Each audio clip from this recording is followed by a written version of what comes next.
Para mahasiswa, mari kita lanjutkan materi berikutnya, yaitu tentang jembatan komposit, composite girder.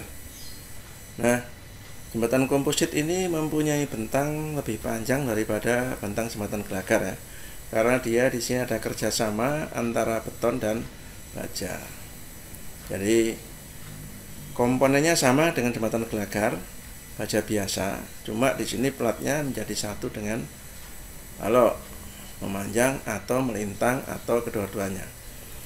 Nah, lantai kendaraan dari beton bertulang yang menyatu dengan gelagar memanjang dan disatukan dengan penghubung geser. Ini bisa gelagar memanjang dan melintang ya, bisa gelagar memanjang dan melintang. Kemudian tidak perlu ikatan rem ya. Tadi sebelumnya sudah saya ceritakan bahwa kalau lantainya komposit dan dia menjadi lantai yang kaku, tidak perlu ikatan rem.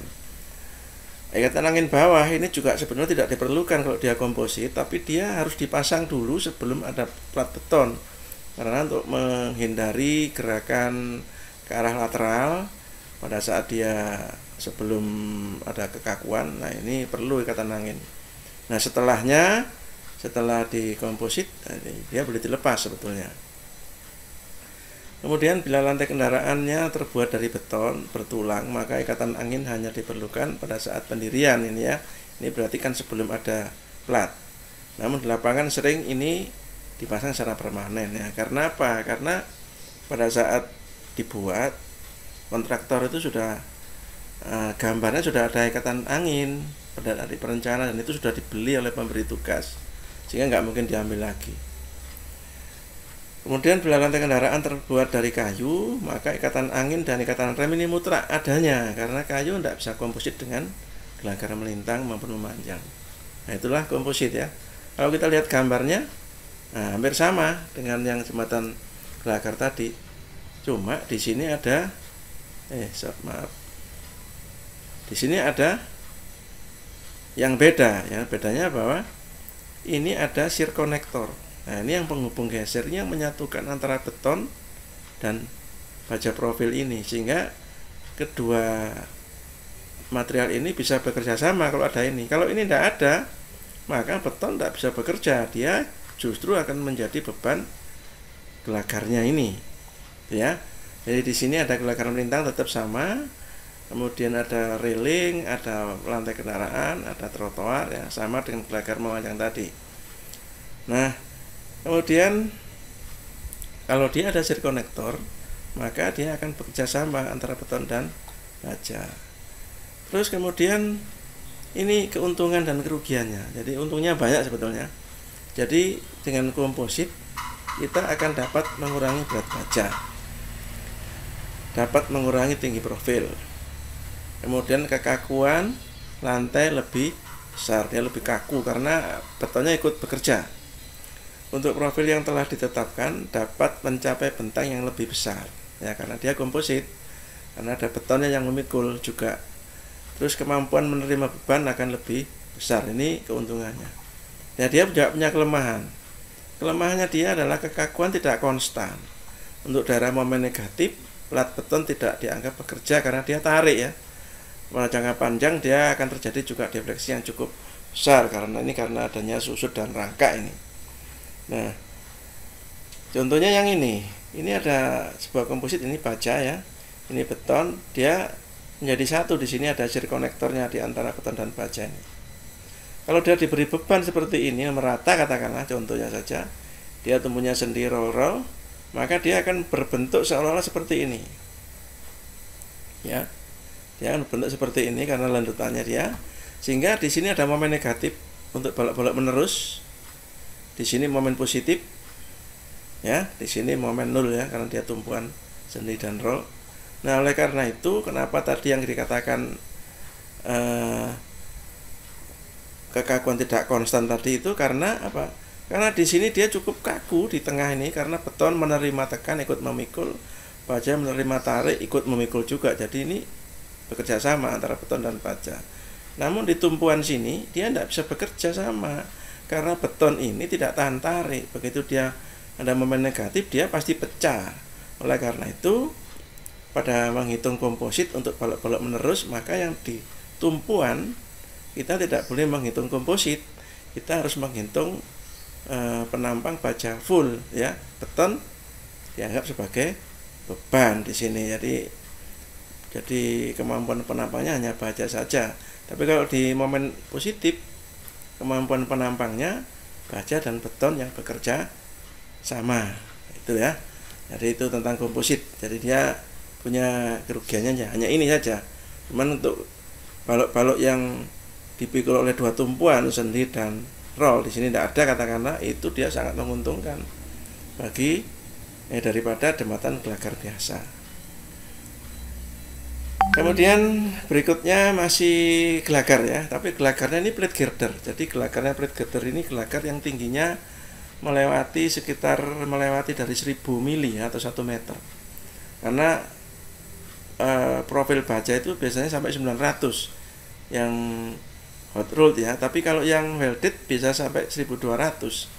Nah, namun untuk jembatan-jembatan yang bentangnya panjang di sini sampai dengan 35 meter, kita bisa menggunakan plate girder. Di mana plate girder ini adalah girder yang tersusun dari plat-plat sehingga dia berbentuk I ya, untuk girder, tapi juga bisa dia dibentuk seperti box. Benarnya dia bisa mencapai 35 meter, untuk yang box bisa 40 meter. Jadi komponennya sama dengan jembatan balok ya, dia ada lantai kendaraan, ada balok memanjang yang terbuat dari beton bertulang ya. Ini salah ini. Lantai kendaraan biasanya komposit. Nah, lantainya dari beton bertulang ya, benar beton bertulang. Kemudian lantai kendaraan bisa di atas, di tengah atau di bawah. Kemudian balok memanjang terbuat dari susunan plat baja. Nah, ini nanti saya katakan ya akan berbentuk I atau berbentuk box. Kemudian dia tidak memerlukan ikatan angin karena lantainya sudah jelas komposit ini. Jadi ikatan angin tidak perlu. Ikatan rem pun juga tidak perlu karena dia sudah komposit. Ikatan angin bawah perlu karena pada saat dia diluncurkan sebelum ada plat baja lantai, ya plat beton lantai ini diperlukan sekali. Dan dia juga tinggi kan, jadi ikatan angin ini perlu di bawah karena ada angin yang menerpa dindingnya gelagar itu, sehingga ikatan angin itu perlu. Untuk lantai kendaraan berada di atas perlu dipasang ikatan silang di bawahnya. Tapi kalau lantainya di bawah, maka ikatan silang tidak bisa dipasang. Kita hanya bisa memasang pengaku. Nanti ada contohnya ya sebentar di slide berikutnya. Untuk lantai kendaraan di bawah perlu pengaku vertikal. Ini perlu pengakunya, Stepner. Nah, ini contohnya.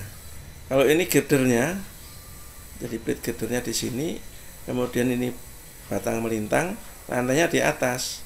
Nah, ini bisa dipasang ikatan silang. Karena ini tinggi, maka ini perlu tetap tegak ya, tidak boleh miring-miring begini. Nah, namun kalau dia di bawahnya, dia tidak bisa masang ini. Nah, kendaraannya tidak bisa lewat nanti. Makanya perlu dipasang pengaku-pengaku yang merah ini. Jadi gitu ya. Jadi bila lantai kendaraan terbuat dari beton, maka ikatan anginnya hanya diperlukan pada saat pendirian.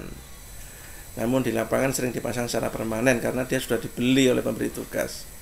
Jadi nggak boleh dilepas. Bila lantai kendaraan terbuat dari kayu, maka ikatan angin dan ikatan rem mutlak diperlukan karena dia tidak komposit. Nah, ini profilnya kira-kira seperti ini.